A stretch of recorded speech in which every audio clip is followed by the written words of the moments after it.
going.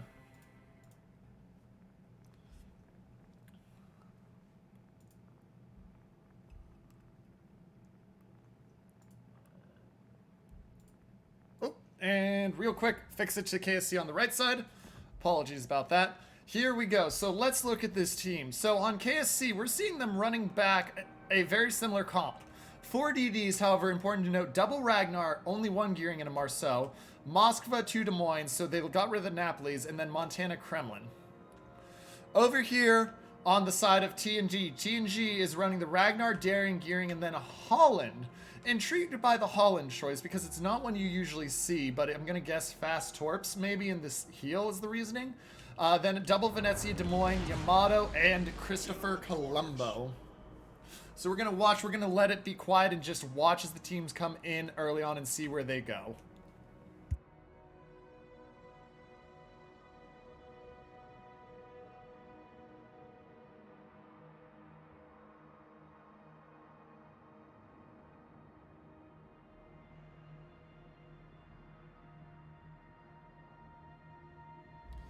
Okay, so teams are starting to spread out.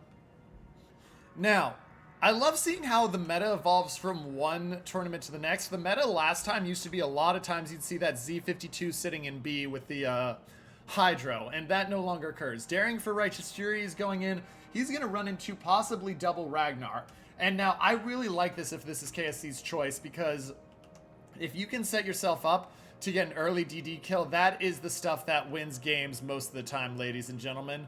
On the other side, as we look here at TNG, they're sending the Gearing, Venezia, Yamato, and possibly a second Venezia to C, though it looks like that Venezia is going to just back up towards B. They're sending Holland, Ragnar, Des Moines, and Colombo towards A. Marceau of Aussie Zeus is gunning it into A, and now this might be why they brought the Holland, is to try to counter if they thought the Marceau was going to come. And so they're going to bring the Marceau, they're going to bring a Holland with speed to try to counter it.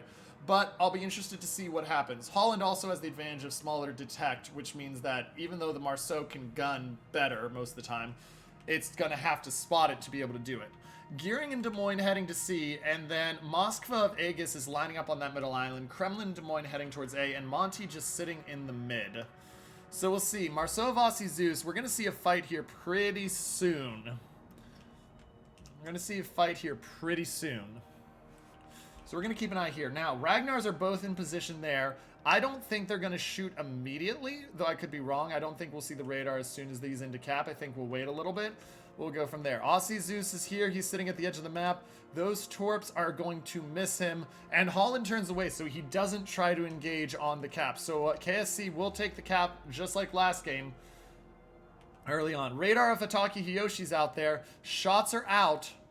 Righteous Fury has gone dark, so the Ragnar's radar has been used. Righteous Fury backs away. He's still got almost 3 minutes on, or actually over 3 minutes on his Hydro.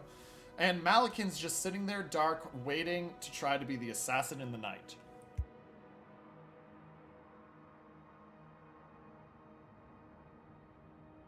Now, as we go in here and watch, Marceau is sitting there at A. They're backing the Holland in. He's got the Torps out. Des Moines is lining up to get onto that island, but I'm not sure which way the Des Moines is going to push. And then the Kremlin's going to be pushed up as well. 3 versus 4 here, though. The advantage is to the side of TNG with the numbers, but that can be balanced elsewhere. Daring looks like he's getting ready to back into the cap. Ragnar of Malakin still has the radar ready, and he's not... Oh, he is spotted now, pardon me. So we'll see if they go for the radar. Malakin backs up. And the cap has successfully been taken. So they know that there is a second DD there now because of the fact that the cap was taken. Without him being in it. Righteous Fury takes a little bit of chip damage. Still nothing major. Just little bits of shots here and there. Ooh, Des Moines and Kremlin are now looking at this Venezia. And Disquarius... Or this Des Moines, pardon me. And now Disquarius Green has got a problem. If he's spotted and everybody's opening up on him, Des Moines opening up and saying, you got to pick and choose. Do you want to shoot at the Des Moines and the Kremlin? Do you want to shoot at me? And he's trying to dodge. He's going to pick the Kremlin, which is, in my opinion, the right call. Venezia trying to help. But how much damage does he take as he tries to push here? If he turns at the wrong time, he's going to get Kremlin. Big smack onto Aussie Zeus, though. 6,000 gone already is not where you want it to be quite yet. Des Moines, though, still taking a lot of damage, has not used DCP. Here's shots out. Shots are in down to 39,000. And these Torps, Disquarius, if he's not careful, is going to take these Torps right on him because he's not hydroing at all. Is he going to back up? If he backs up, he will dodge. Oh, there's the radar. So he puts the radar out. Does he spot the Holland? Well, the Holland, or Marceau's still shooting, so he doesn't. Oh, but he goes forward. Oh, no, and the Marceau times the Torps in perfectly on him. 18,000. There's the DCP. DCP down in 4 seconds, and the heal just about down. Disquarius is in a real rough spot, and the Kremlin puts another 9K on him. Des Moines is going for it. He's trying to get as much bang for his buck on the Marceau as he can, and he's already half healthed him, so he's definitely getting some good value.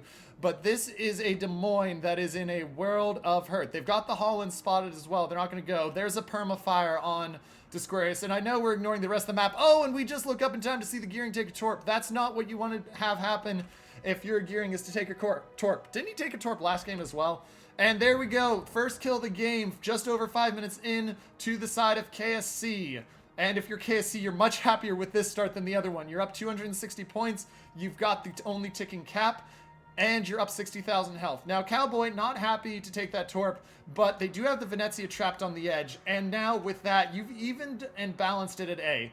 I do like, ooh, I thought he was going to take that Torp. I do like the play of moving the Ragnar over here wide. Ragnar runs into the Marceau. Marceau, even with French saturation, will get shredded. Des Moines is looking at that Holland and trying to deny him the ability to get in. He gets a little bit of chip damage there, and then we're just going to keep an eye on B. Hitaki, Hiyoshi, and Malikan are still there, though we do note they have switched spots. They put Malikan in closer to the island. And the Daring, by the way, we missed some damage there. He's down to 13,000 and change in healing.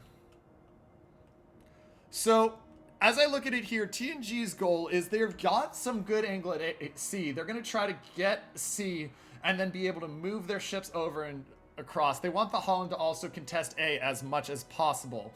So we'll have to watch and see what happens there with that. Marceau versus Ragnar. Oh, this is going to be interesting. Ragnar getting the shells out. Does the Marceau have the guns prepped for him? Doesn't look like it. How much damage will the Marceau take before he gets dark? It looks like he's just trying to choose to go dark, which he should be fairly quickly. Yep, he's dark. And so the shots are going to hit him. He's down to 10K. Ragnar's got to be careful. This might be the second time in a row.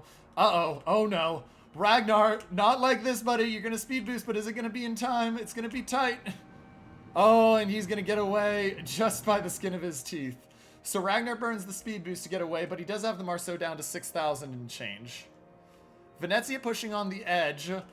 Venezia of Harbinger taking shells in on him. Ooh, that's a Citadel. There we go. If you're KSC, you're quite happy with that.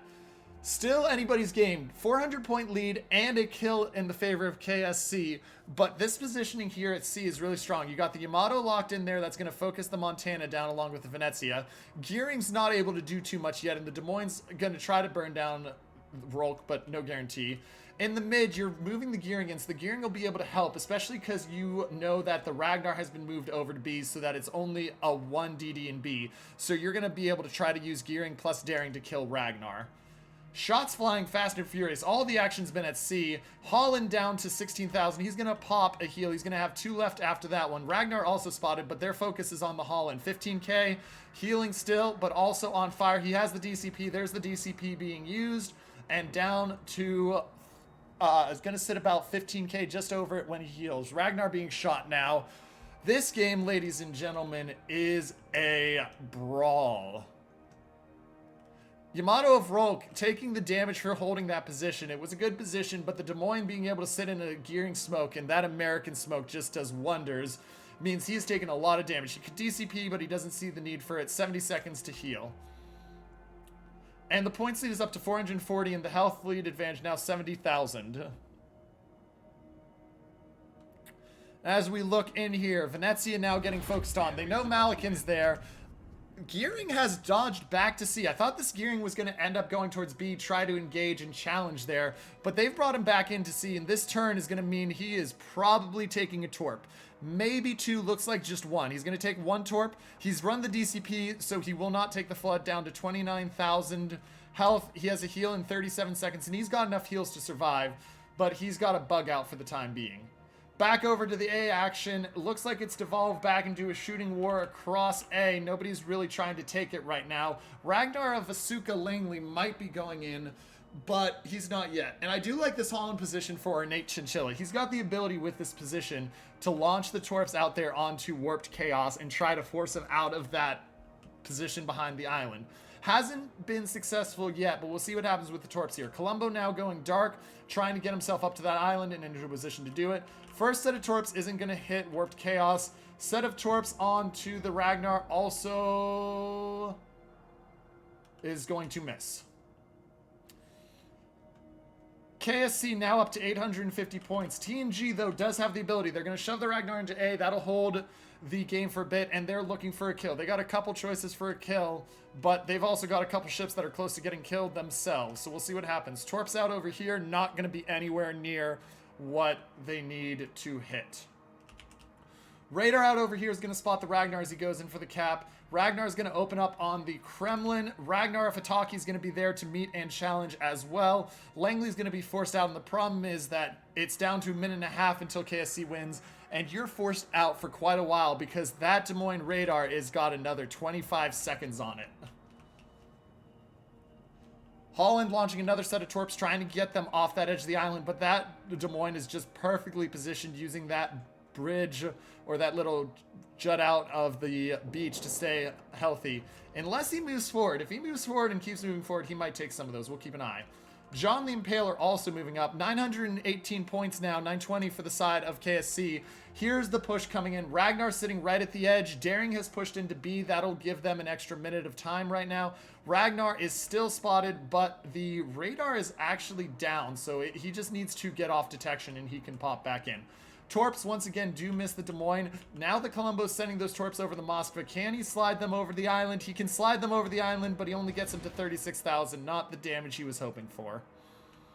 And the Daring has drove himself straight up into B, and he's on that island. So he'll be able to sit there, which means that cap will not be taken. And the Ragnar is now going to back in now that the spotting has been disabled. So this is going to hold them right here as he gets back in. Is he going to get back? He's not. Oh, is he going to get back in time? Is he going to get back in time? This is going to be tight. 5, 4, 3, 2, 1. And he doesn't get in time. Oh, by the skin of his teeth, he doesn't get in time, ladies and gentlemen. And KSC will take game number 2 and tie this series up at 1 apiece. What a tight game to stopping that cap just an inch too far.